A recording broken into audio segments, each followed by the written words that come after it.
Today, the 9th of June, will be the funeral of George Floyd, who was murdered by the US police force.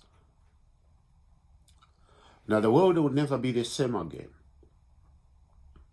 For the past 5 days, we have seen widespread condemnation across the globe. We've seen demonstrations, USA, Asia, Europe, Africa. So George Floyd's unfortunate death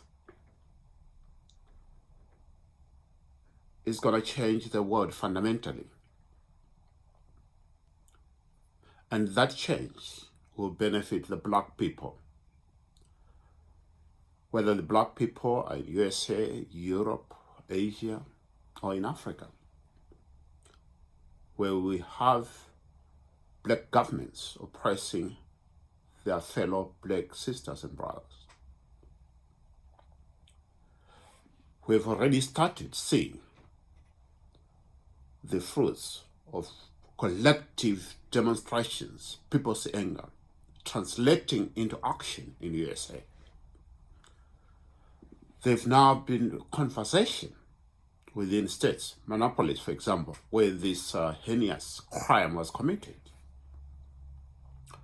They've started putting together the pillars of deconstructing those structural inequalities in the USA. We've seen statues of people associated with inequalities.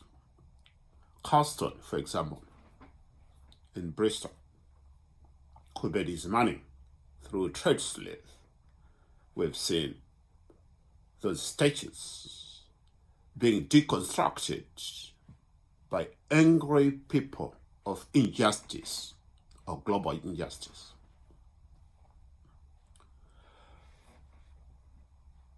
But whilst we are angry about the George Floyd death,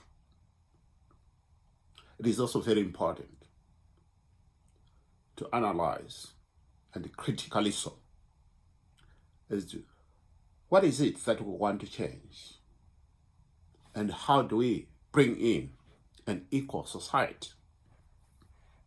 This is an opportunity. As much as people have come together globally, white, Black, whatever the color and creed, to voice their concern about the global inequality, it is also important that we come together collectively, globally, to change the structural inequalities, the regulations, the laws that have given rise to widening gap between the poor and the rich. Plato once said that nobody within a society must be 4 times richer than the poorest member of the society. And that is actually a national theory that we must embrace globally. If we can address the gap between the poor and the rich, making it narrower, then we would have addressed much of the issues and the inequalities globally. But also let's see and reflect on how this George Floyd incident can benefit Africa.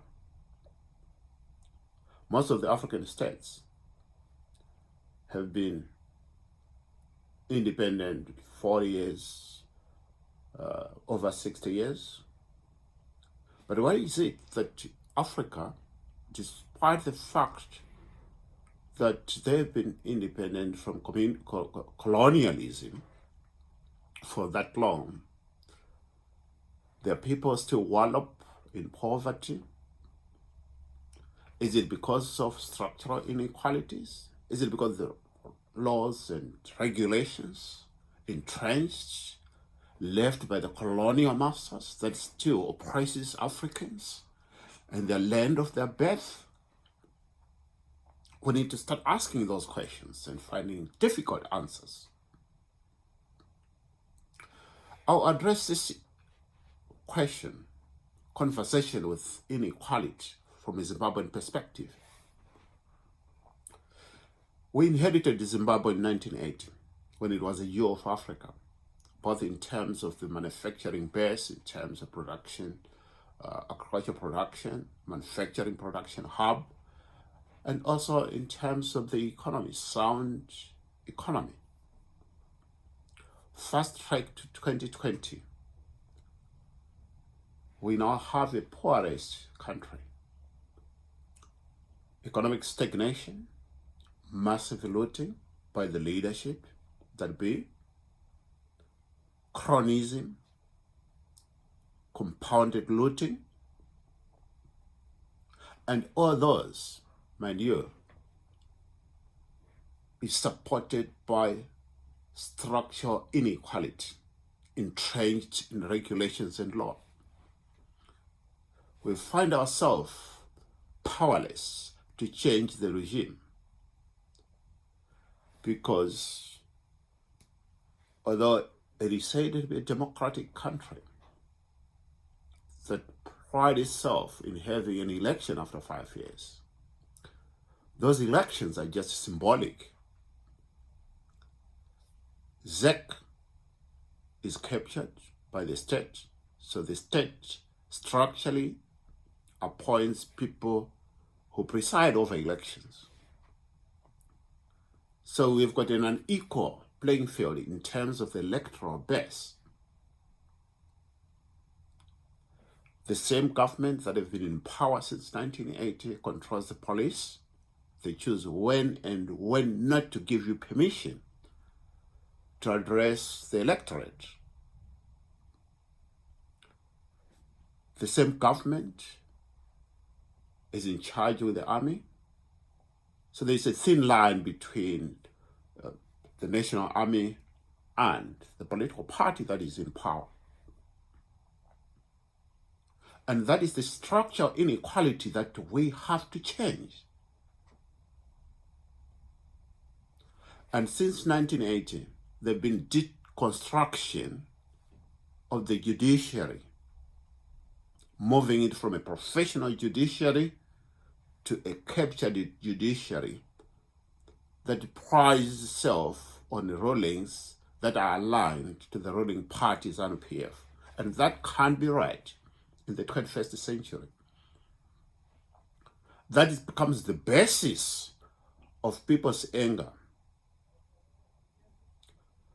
There have been some questions about give us the signal so that we can change this inequality, so that we can confront the state.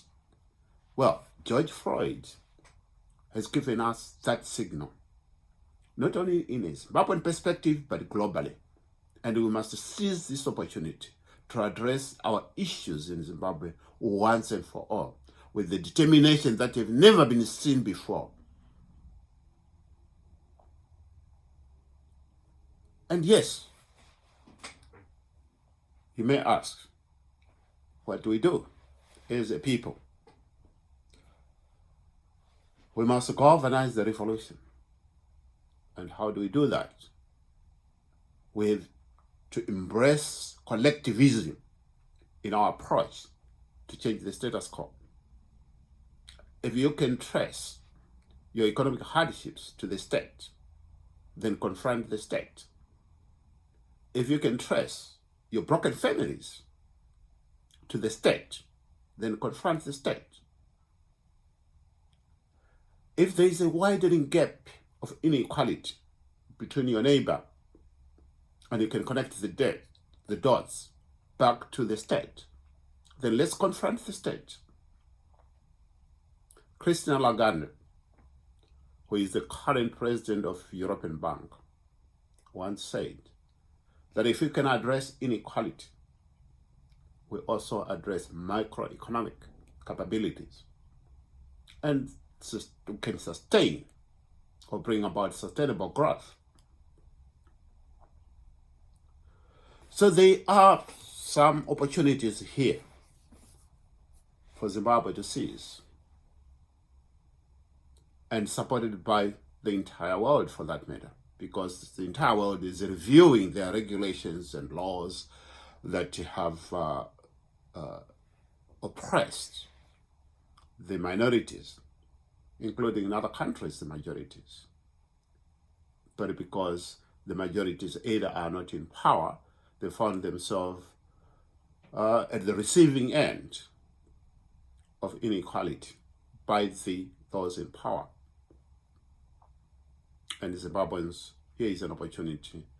2020, yes, it is the year of uncertainty because of coronavirus, but it can also be the year that we can liberate ourselves. And let's come together. We can do it. Yes, we can do it.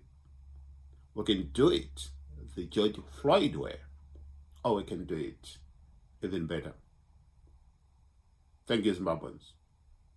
Conversation with inequality. Don't forget.